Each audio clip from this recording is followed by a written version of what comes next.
Shame on you. You lost the factory code to your Sentry Safe. Don't worry, I got you covered. Let's get into it. All right, if you have a Sentry Safe and you need to reset the code, you'll soon find out you need the factory code. But what do we do if we lost it? In my case, my 7-year-old daughter was peeking over my shoulder and she saw the code, so I got to get it reset. So for this job, you're going to need a flathead screwdriver, a set of tweezers, and a phone with a QR code or a barcode scanner. Now for this job, we're going to assume that you can already open the door to the safe. You just need to reset the code. If you're looking to crack a safe, this video is not for you. With the door open, on the left-hand side of the panel inside the door, there's going to be 3 little notches where you can insert a flathead screwdriver. Go ahead and gently just pry into those notches and you'll pop the panel right off.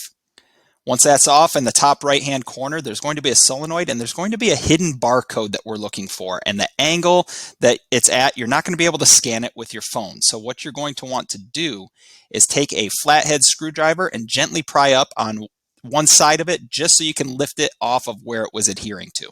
And once that's done, go ahead and take a set of tweezers and gently peel the sticker right off, keeping the sticker intact. That is very, very important. Once the sticker is removed, go ahead and lay it on the back of the panel or someplace safe where you're not going to lose it. I choose the back of the panel because it's going to be easy to find in the future.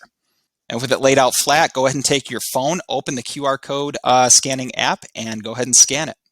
I learned in maintenance never to underestimate what you can accomplish by taking a barcode scanner and scanning for parts. The app should pop up a 5-digit code and you'll use that to program your safe. To program your safe, go ahead and hit the P button on the bottom right-hand side of the keypad, type it in that 5-digit code that you got on your app, and then once that registers, it'll signal a beep for you to type in the new 5-digit code. In this case, I did 12345.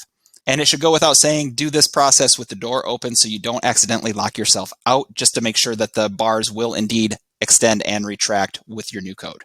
All right, I hope this helps everybody out. If it did, feel free to leave me a like button on the bottom. I would greatly appreciate it. And take it easy, guys. Let's keep our valuables safe.